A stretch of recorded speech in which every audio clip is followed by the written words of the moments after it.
Ladies and gentlemen, this is Joel Perez here for another edition of your SmackDown Live reviews, and it was your SmackDown Live Go Home show for Clash of Champions here tonight, December 12th, 2017, and I'll tell you, tonight's SmackDown Live wasn't as bad, it was not as dreadful as the SmackDown Lives that we've been seeing leading up to Clash of Champions. It was actually a pretty decent go-home show here tonight for SmackDown Live.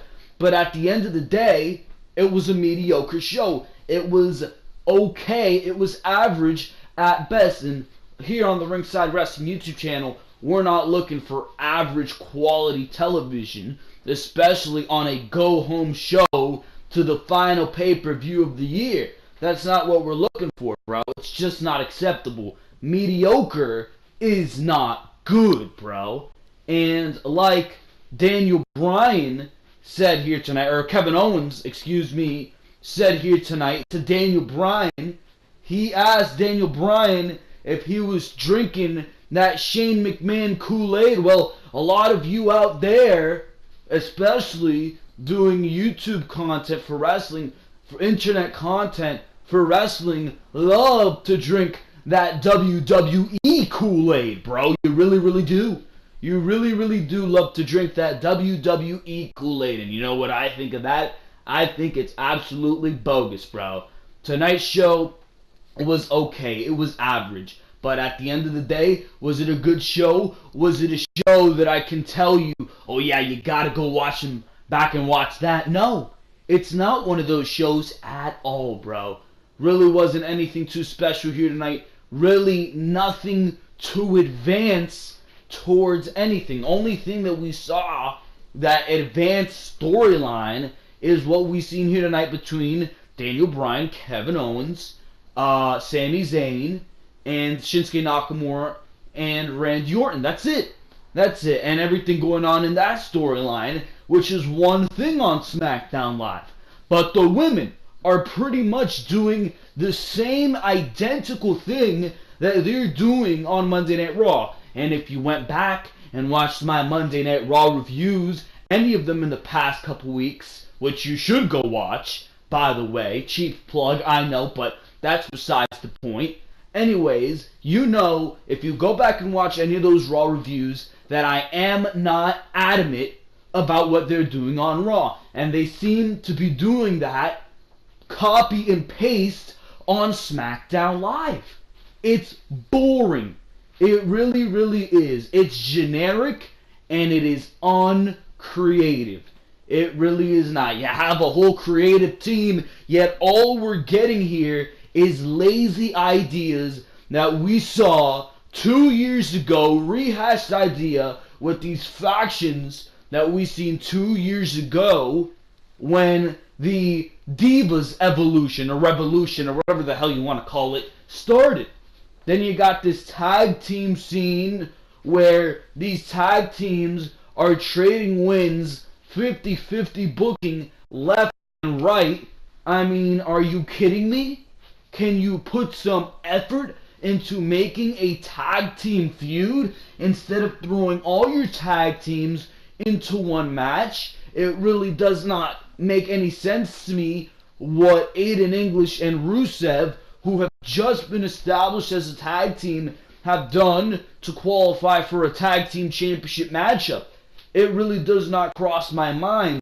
You build these things slowly. You have a slow burn to these feuds, to these rivalries. You have a division, not a division where every single team or every single person on that division is your number one contender. And that really does seem to be something that WWE is doing a hell of a lot of. Every single division that they have, whether it's a women's division, whether it's the cruiserweight division on Monday Night Raw, whether it's a mid-card title, everybody is always a number one contender. What sense does that make? You look at your United States Championship picture. What the hell did a Dolph Ziggler do to deserve a shot at the United States Championship? He hasn't won a match in months. He hasn't been on television in months, for that matter. And he has done nothing of relevance on these shows in God knows how long. Probably since he was feuding with The Miz for the Intercontinental Championship. This time, last year, he hasn't done anything of relevance. Yet I'm supposed to believe that this guy is challenging for a United States Championship. It doesn't channel through. It does not channel through at all, bro. It really does not. It makes no goddamn sense to me. And whoever assembled this card, and I believe I went on a similar rant on this last week on SmackDown Live's review, but I mean, I just gotta air this again, and with even further pushing these points, because it just makes no goddamn sense to me. And this is something that we will discuss in even more detail when we do the preview and predictions for Clash of Champions, talking everything going into Clash of Champions, the quality of SmackDown Live, the build to Clash of Champions, the matches at Clash of Champions, who I think is going to win those matches, who I want to win those matches, because there is a difference between those two things, the build to these matches and what do I think of that, and as well as what WWE has done to make these matches significant. Is Clash of Champions a significant pay-per-view? We're going to be discussing all that on the preview and predictions. You're going to be getting the preview and you're going to be getting the predictions. There are people who just go on there, call this a preview and predictions, and then they just discuss who they think is going to win the match. That's not all of it, bro. At least not here on the Ringside Wrestling YouTube channel. And that's just one reason you should subscribe to the Ringside Wrestling YouTube channel. Listen to that segue. Straight from the rant into the goddamn plugs, bro. Beautiful segue right there. But that's besides the point. I'm not here to brag. I'm here to tell you why you should subscribe to the Ringside Wrestling YouTube channel. And I'm here to tell you why this show was bad, good, whatever the hell the quality of the show was here tonight. But that is besides the point. Make sure to go check out all the other content on the Ringside Wrestling YouTube channel. You had Monday Night Raw review up last night on the very Ringside Wrestling YouTube channel. It is going to be a heavier content week for the Ringside Wrestling YouTube channel this week. Of course, like I mentioned, your Clash of Champions preview and predictions coming up on Thursday, and on Sunday, you're going to have Clash of Champions review and results after that show goes off the air. So you can expect that in your subscription box when that show goes off the air. If you do decide to subscribe to the Ringside Wrestling YouTube channel, which is something I highly recommend you do, and it's not just because I am the person behind the channel, it's because there's a lot of content, there's a lot of hard work that goes into this, because we're talking about everything regarding the WWE, and I think you can agree with me when I tell you WWE is no small company, bro. You got your Raw and SmackDown reviews each and every single week, pay-per-views left and right being thrown out by this company. You got NXT TakeOver specials being reviewed when those go on the air, preview and predictions to NXT TakeOver specials, and your pay-per-views. And on top of that, we're doing an end of the year special. And how are we going to do that end of the year special? By giving you some top 10s right here on the Ringside Wrestling YouTube channel. We're going to be doing top 10 everything for 2017 to wrap up the year, just like we did last year, but we've grown in 1 year, and we're going to do it bigger and better, because that's what you got to do. So we're going to be doing top 10 matches of the year, which is going to be the premier one, the one I'm thinking about, the one I'm dissecting, the one I'm looking at the most and saying, all right, this match here, and I'll give you a warning, it's going to be a lot of NXT matches, because NXT has done a fantastic job this year, but there's going to be a lot of main roster matches, probably going to be half and half. Don't want to just have it be a whole list of NXT matches, which if I wanted to, I can make a whole list on top 10 NXT matches of the year, because that's how many great matches there's been. But we're going to be doing that, and that's actually going to be starting after Clash of Champions, which is the final pay-per-view of the year, so that's the reasoning behind that. We're going to be doing top 10 wrestlers of the year. We're going to be doing top 10 worst wrestlers of the year. So there's going to be a lot of top 10s, at least 5 is what I'm promising to you, and you can be expecting that in the coming weeks going into your Christmas, your holiday, and the new year that is 2018. Been saying 2017 way too much, so you can expect that right here on the Ringside Wrestling YouTube channel. And if you do not want to miss any of that, make sure to subscribe, make sure to smash that like button, and of course your question of the day, you're going to leave me a reply. I'm going to leave it as a comment in the comment section down below. Your question of the day is, what matchup are you most looking forward to going into Clash of Champions? Because if you look at that Clash of Champions card, not just on paper, but you look at it on SmackDown Live and the build to all these matches, and you say, wow, this isn't really a card that I'm really looking forward to. My matchup would have to be the Bludgeon Brothers versus Breezango that we're going to be seeing on this show. Why? Because the Bludgeon Brothers, they're intimidating as hell. They've been built up correctly, and Breezango, we haven't seen them in a match in a while. I want to see those guys in the ring, and they're pretty much going to be the first formidable opponents for the Bludgeon Brothers. The Bludgeon Brothers were pretty much used as a catalyst to break up the Hype Bros, so I'm not really going to count that. And the Hype Bros were used as a catalyst right back to debut the Bludgeon Brothers, so I'm not really going to count that as a threat.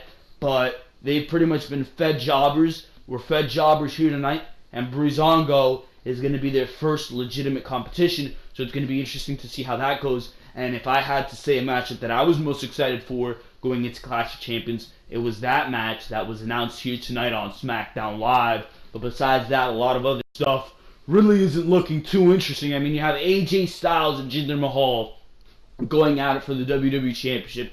I don't know how many other matches I would rather see with AJ Styles in them for the WWE Championship, but of course they have to wrap up that feud between Jinder Mahal and AJ Styles, and that's kind of why I can't wait to get past Clash of Champions, because we're going to be seeing a lot of new feuds on SmackDown Live going into the Royal Rumble, and particularly a new feud with AJ Styles, and that's really what excites me. But that is for now besides the point. I think we will discuss that further into this SmackDown Live review. We'll discuss that in more detail, but for now, let's go to this segment by segment analysis here. Let's go over all the segments for you guys who did not watch the show here tonight, and for those of you who did, to get my opinion on that. And we started off the show here tonight with, who did we start off with here tonight? We started off by seeing, first of all, Kevin Owens and Sami Zayn. Kevin Owens and Sami Zayn, they were backstage handing out flyers, and this was absolutely hilarious. Absolutely hilarious. They were calling on people to help occupy SmackDown. They were handing out flyers saying, let's end the tyranny that is Shane McMahon on SmackDown Live. That was absolutely hilarious. And they were wearing Yep t-shirts. No, not Yes t-shirts. Yep t-shirts, bro. That was absolutely goddamn hilarious. They went to a bunch of extras and random idiots roaming around backstage on these WWE shows, right? And they were just handing out these flyers, and Kevin Owens, like a goddamn comedic genius, he was like, hey lady, get off your phone, bro. This is more important than that. Absolutely goddamn hilarious is Kevin Owens and Sami Zayn. I love Sami Zayn as a heel, bro. He's great as a heel. Why? Because he is an asshole, and he's a heel, but in a way that you wouldn't expect him to be a heel, if you know what I'm getting at, bro. Like, he's not that heel that's gonna be a badass all the time. He's just gonna be that sarcastic prick, bro. He's just gonna be that douchebag that just gets under your skin. That's what's so great about Sami Zayn as a heel. He's unique as a heel. He's always smiling. He's always laughing. And that's something actually in the interview that we saw about Sami Zayn when he was talking about his heel turn. He said that Vince McMahon, the first thing Vince McMahon told him about his heel run is to smile. And most times you hear me bashing on Vince McMahon on here, but I will give credit where credit is due. That is very, very smart, because Sami Zayn not only comes off as that heel who you fucking hate, but at the same time, he comes off as very unique. He doesn't come off as serious as other heels tend to be. Like even The Miz, yeah, he's a dickhead. He is. That's what Miz is. But he comes off more serious in many attempts in his promos as The Miz. Sami Zayn's always laughing. He's always smiling. He's a clown, and he knows he's a clown. He's self-aware about that, but he does it to piss you off. And I like that about Sami Zayn a lot. Sami Zayn is really, really gelling into this heel role very well. You saw that bit of a transition phase where he wasn't as comfortable with it in the beginning, because really what he's done his entire career is be a babyface, but he's really sticking into that role, and I absolutely love Sami Zayn as a heel. He just makes you smile and laugh right back if you are one of those wrestling fans who watches and loves the heel wrestlers. I know there's a lot of people out there who still get pissed off at the heel wrestlers, right? Because they're rude and obtuse. Anyways, just some people I see on social media. That's besides the point. AJ Styles, we will head to the ring, and he comes out. Huge pop for AJ Styles. By the way, we were in Cincinnati, Ohio here tonight, as if that matters. Okay, crowd. Better than Cleveland last night, and you would expect Cleveland to be a better crowd. Nope. They were awful last night for Monday Night Raw, but that's besides the point. AJ Styles finally speaks, and he talks about defending his title against Jinder Mahal at Clash of Champions on Sunday. AJ says he doesn't want to lose what he finally got back, which is probably how Jinder felt. AJ asked what good is being champion if you're not going to be a fighting champion. AJ gives Jinder some props and takes a few shots over his last several months as champion. He talks about Jinder needing the great Khali to come out from India and help him win a match, the help of the Singh brothers, all this. AJ says he agrees with Jinder. AJ says he will do anything, that Jinder will do anything and everything to get the WWE title back, and he agrees with Jinder on that because he will do anything to keep that title. Music interrupts, and I'm like, wait a minute, what music is this? Is Jinder Mahal getting a new theme? No, it's the music of the Singh brothers, who came out by themselves. No Jinder Mahal here tonight, no cringe-worthy introductions, which actually I bash on that introduction a little too much. Probably the best part of Jinder Mahal's entire act is that introduction and his entrance that the Singh brothers have a big part in doing, but that's besides the point. They say they would usually introduce the modern-day Maharaja or Failure Raja at this time, but not tonight because of what Jinder did to them. They show us footage of Jinder taking out his anger on them 2 weeks ago after the handicap match loss. AJ says that was kind of cruel, and he kind of feels sorry for the Singh brothers now. He invites them to the ring to hug it out, and I'm like, oh my god, this segment is completely going to turn into trash. But nope, they actually kind of saved it from being that. They come down and thank AJ for supporting them. They then announce that they want to be in AJ's corner at Clash of Champions because as far as they are concerned, Jinder will be facing AJ alone. They say they are finally done with Jinder, calling him a disgrace to the 1.3 billion people of India. AJ encourages them to keep getting it off their chest. They complain about how Jinder travels first class, but they struggle. They have to stay in these rugged motels, right? All this crap about how Jinder can't tell them apart and how Jinder made them kiss his feet. And they talk about how bad the smell of Jinder's feet was. It tasted like cheese and chicken, and you know what? I can actually imagine that being the case. And AJ was just playing along with them at this point. But I can actually imagine that being the case, bro.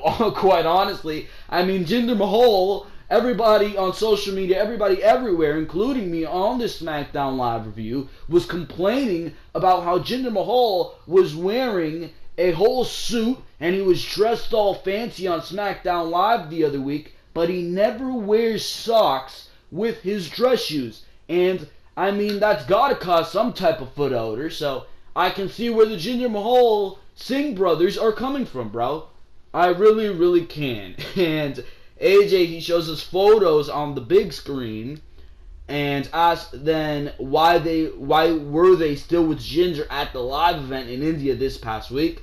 The Singh brothers insist they are done with Jinder, but AJ doesn't buy it. He shakes one hand, and when the music hits, Jinder Mahal comes out to the stage. AJ says he's not being fooled by what they are trying to pull. He says they were right about one thing. Jinder will be facing AJ alone on Sunday.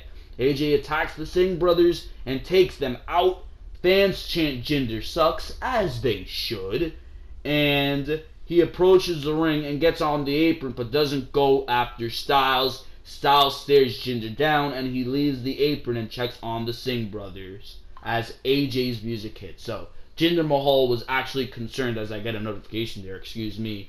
Jinder Mahal was actually concerned with the Singh brothers for like the first time this entire 6-month span, or whatever the hell it's been. So, that was the story going into Clash of Champions. Best part about this segment was the fact that Jinder Mahal did not take a mic, because when Jinder Mahal takes a mic, things seem to get boring and things seem to get generic and lazy. Why? Because Jinder Mahal has been saying the same thing on that microphone for God knows how long, over and over and over again. Hearing AJ Styles speaking about that championship being the most valuable thing to him is what I want to hear, because that's what it's supposed to be. It's supposed to be the most valuable thing to AJ Styles. It's supposed to be the center of the feud, and if there's something I will give this WWE Championship feud between Jinder Mahal and AJ Styles credit for, it is focusing around that championship. It really, really is. As much as I hate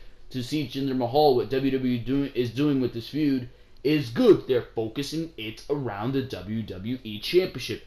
Every promo that AJ Styles cuts, he feels like a real champion, not just because of what he does in that ring and what you know he can do in between those ropes, but because AJ Styles, as WWE Champion, makes the title feel important. He's always talking about how the most important thing to him is keeping that WWE Championship. And when you say something and you hear something for so much, you start to believe it. And I believe that WWE Championship, especially around the waist of AJ Styles, and with AJ Styles constantly reminding me, I believe that WWE Championship is the most important thing. So that's something they have done correct. That really, really is. On top of that, AJ Styles wasn't on SmackDown Live last week, and the WWE Champion, quite honestly, doesn't need to be on SmackDown Live each and every single week. So I agree with that as well. But as far as how this feud has been perceived and how they are making it so the WWE Championship is the center point of this feud, I like that. But as far as this feud goes, I mean, it's very, very anticlimactic. Why? Because it doesn't matter how good the build is, which the build hasn't really been anything special. It's been a generic build at best. But, I mean, no matter how good the build to a Jinder Mahal match is, they can goddamn put me in tears with how good the build is. At the end of the day, the match is going to disappoint. Jinder Mahal barely put on a good match. And I mean barely put on a good match with AJ Styles on SmackDown Live in the UK when he lost the WWE Championship. And I don't believe Jinder Mahal is going to have to bring his not just A game, but his A+ game, his A++ game for that matter, if he wants to put on a good match. Because Jinder Mahal, quite frankly, is garbage in the middle of that ring, bro. My lord.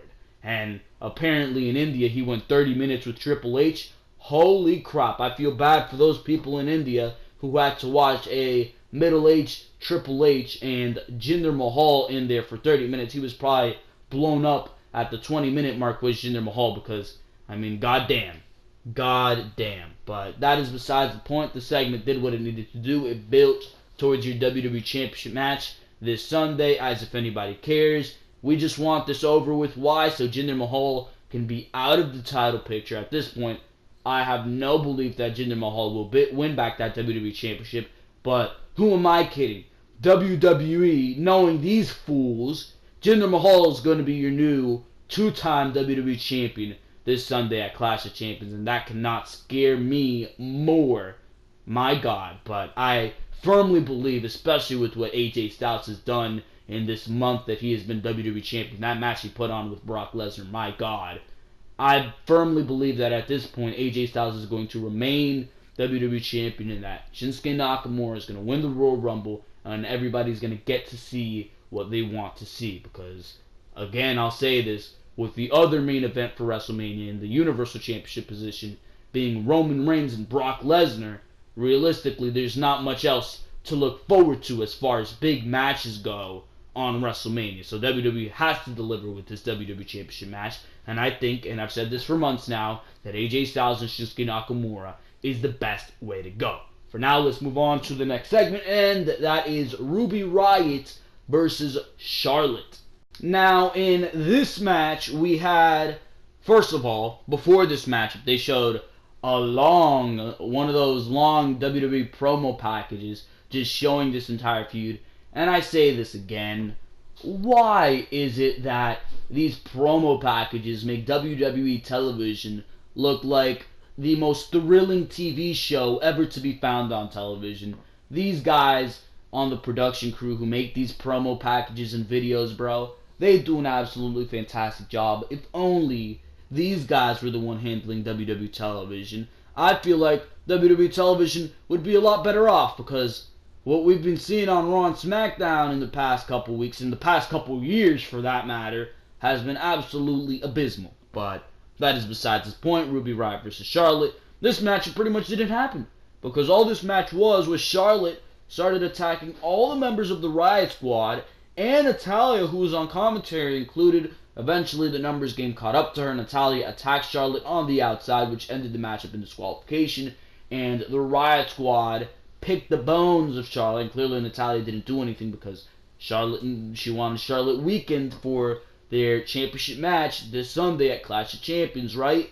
But that is besides the point. The Riott Squad started attacking Charlotte, and they threw her into the barricade, and then they wanted to do the same thing they did to Naomi with the steel steps and put her out of action pretty much. But conveniently, Naomi's music hit right before they did that to Charlotte. She cleared out the Riott Squad, got a double drop kick on Sarah Logan and Liv Morgan, and then she went into the ring, started attacking Ruby Riott, hit a rear view of all moves, and as the Riott Squad retreated, hey, they had to do the carbon copy of Monday Night Raw. The rest of the women's division, Tamina, Carmella, and whoever the other one was, Lana, I believe, they attacked the Riott Squad on the ramp as well, because like SmackDown or like Raw, must SmackDown do as well with this women's division. It's absolutely abysmal.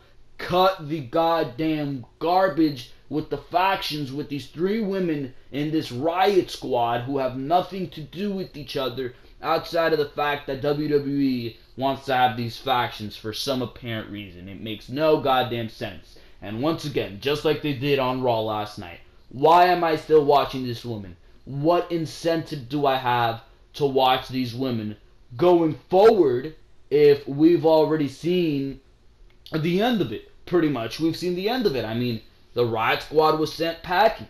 What else is there to see? We've seen them full. What else is there to see? I ask once more.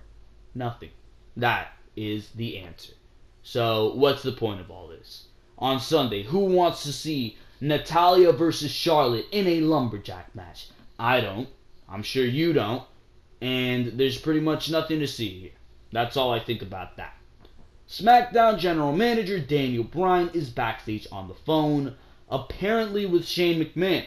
Bryan says there are no worries as he will be on commentary for the main event, Sami Zayn and Kevin Owens and their stuff right there. They walk in and leave some of their Occupy flyers, with Bryan. Bryan tells Shane that Clash of Champions is his main priority. Owens and Sami leave. Bryan ends his call with Shane and checks out the flyers. So there you go with that one. We go to Dolph Ziggler versus Baron Corbin. This matchup was not a matchup at all because it was just Bobby Roode who was on commentary. He just strolled in when both of these guys were down, and he decided to stroll into the ring and hit the glorious DDT just like Ziggler did with the zigzag or super kick or whatever move it was last week on SmackDown Live. Once again, repetition, just like they did on Monday Night Raw last night. Why are SmackDown Live and Monday Night Raw so similar nowadays, by the way? But that is besides the point. He hit the glorious DDT on both of them, and that ended the segment. There you go. Who cares? Do you know? Do I? No. Like I said, the matchup I'm probably looking most forward to going into Clash of Champions, the Fashion Police will face the Bludgeon Brothers at Clash of Champions. Speaking of the Bludgeon Brothers, they were facing two jobbers here tonight. One jobber, bro. The one on the left, as Tom Phillips said. I don't know their goddamn names. I ain't gonna note that down because why should I? But one of these jobbers had the most petrified look on his face. He looked like a goddamn clown. I do not know where WWE finds these people. I really, really do not, bro. Absolutely disgraceful. But we had the Bludgeon Brothers versus these jobbers. I mean, just another squash match. And these squash matches do work. They do work. Worked wonders for Braun Strowman's. Were working pretty well for Nia Jax until they decided to scratch that and throw her into the women's division where she was absolutely directionless.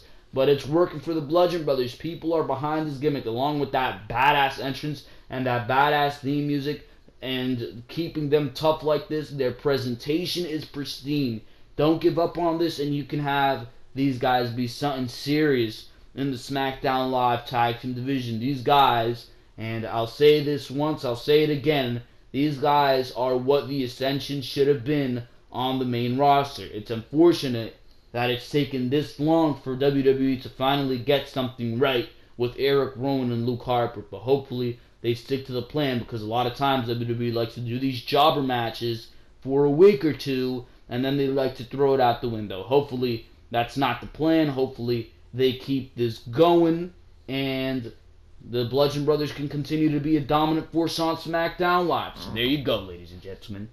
We had an Occupy SmackDown Live segment conducted by Kevin Owens and Sami Zayn, saying that last week management took things one step too far, showing the segment from last week with Owens saying, as corrupted as Stephanie McMahon and Vince McMahon are, Shane is the most corrupt McMahon that there is, saying that not only did he handcuff Owens last week, but he made himself special guest referee for their tag match with Owens, for their tag match at Clash of Champions, I should say, asking to reinforce the ring because they're going to occupy SmackDown Live and there's going to be a lot of people in this ring. And no one came out but Daniel Bryan, with Zayn saying that he expected hundreds, if not thousands of people, which again is why I love Sami Zayn. That line had me bursting out laughing. But he said that the one man who is SmackDown Live came out and that's what matters. Owens, he said that for 9 months they have been cheated on SmackDown, just like Daniel Bryan was. With Bryan saying that the Yes Movement was never about him. It was about the people. With Owens and Zayn saying, yeah, it's more about us. It's more about what we want.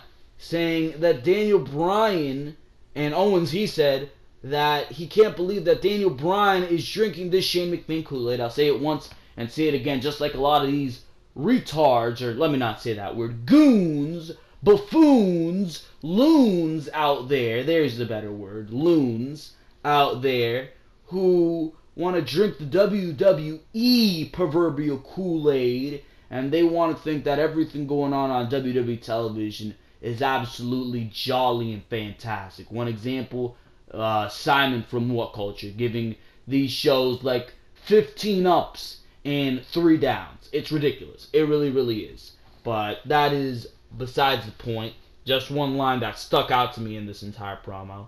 But Zayn, he said that they have worked for years on the independents to get to the WWE, and Shane wants to take that away from them, with Bryan saying that he is supposed to have Shane's back and Shane is supposed to have his.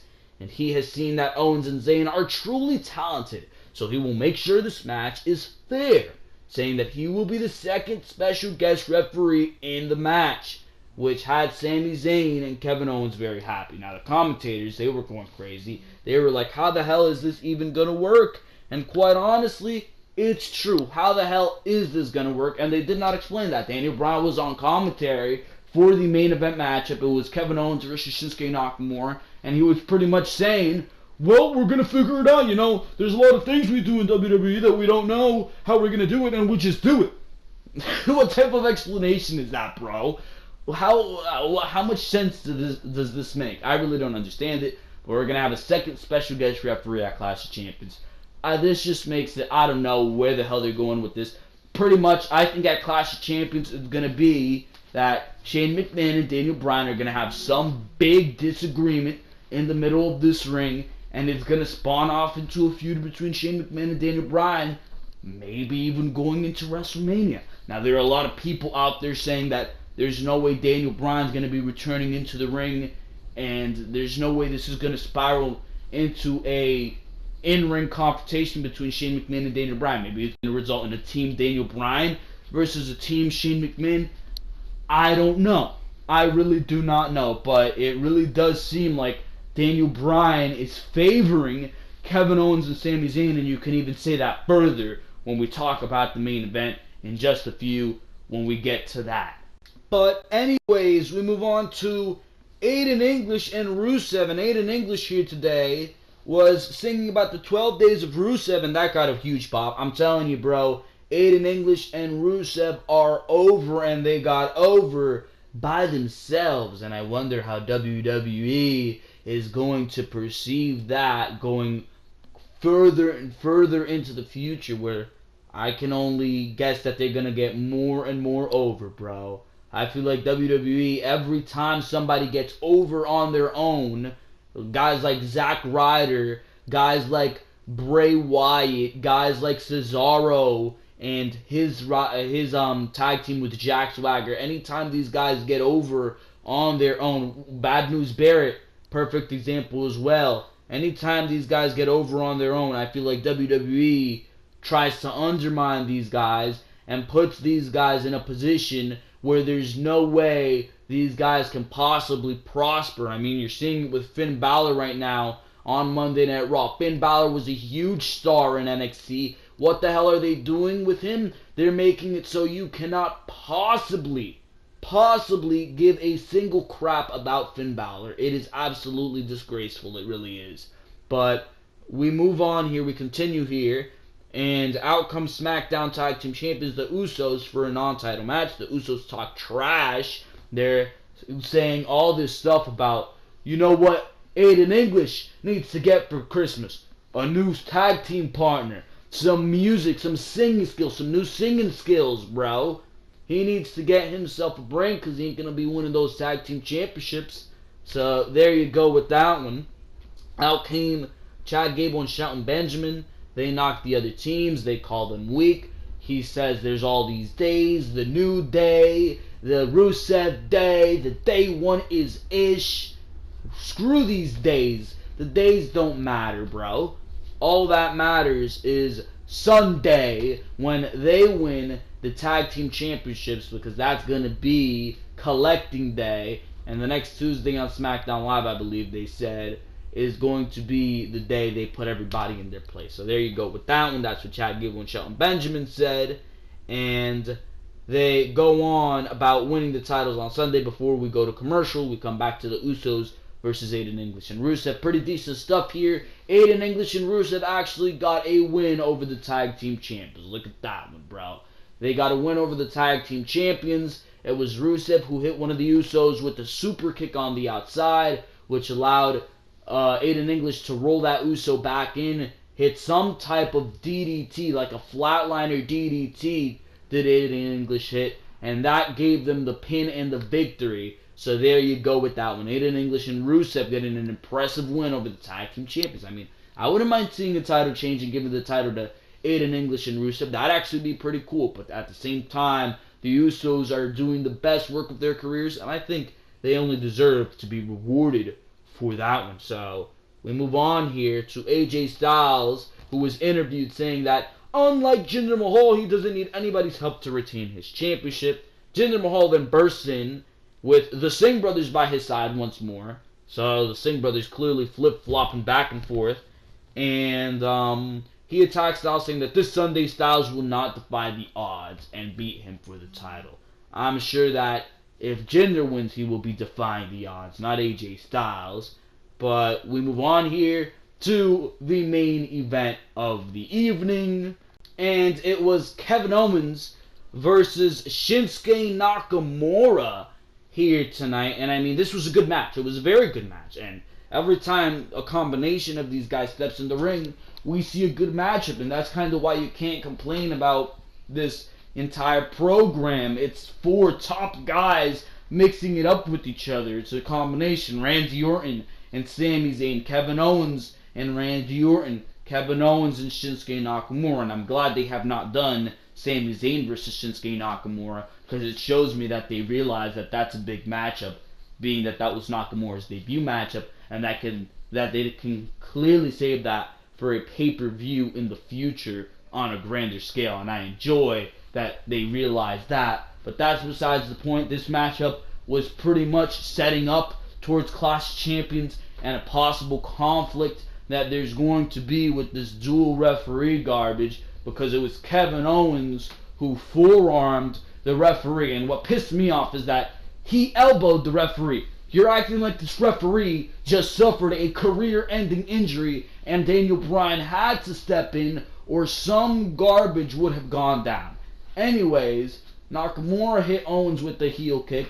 Daniel Bryan was still putting on his referee shirt because he took the role of the referee. So it was a 3, but Kevin Owens did not, or there was no referee in the ring. Daniel Bryan counted a 2. Kevin Owens kicked out. Shinsuke Nakamura was looking for the Kinshasa, but Sami Zayn was on the apron, and for some reason, every time somebody's on the apron, WWE superstars are gravitated towards the person on the apron besides focusing on winning the damn match. So he went towards Sami Zayn, took out Sami Zayn, and that allowed Kevin Owens to hit the pop-up powerbomb and win the matchup, and Daniel Bryan counted the 3, which had people believing that it's even further of a bias, there you go, that's the right word, that Daniel Bryan has towards Kevin Owens and Sami Zayn, and even more argument, and even more reason, even more example that this Shane McMahon Daniel Bryan feud could be elevated with. So that's pretty much what we've seen on SmackDown Live here tonight. I'm not sure if Kevin Owens and Sami Zayn are going to keep their jobs. I'm leaning towards that they're going to win, but at the same time they won on the go-home show, so does that mean they'll lose on the pay-per-view? I don't know. Quite honestly, what I would do is I would do a trade. I would have this lead into a trade. Move Kevin Owens and Sami Zayn over to Monday Night Raw and have that start a whole trade within the company. But at the same time, do you really want to move Kevin Owens and Sami Zayn back to Raw? Is there really something for them to do there? I like what they're doing on SmackDown Live. They get to main event shows on SmackDown Live.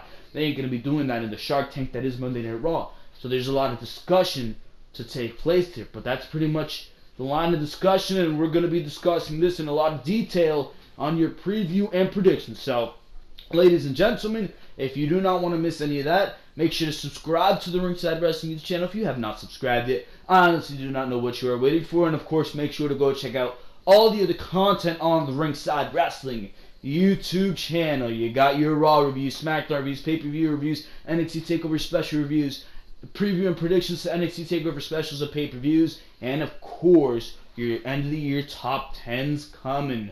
I'll see you on Thursday for your preview and predictions, because for now, I am out of here. Thank you very, very much for watching this video.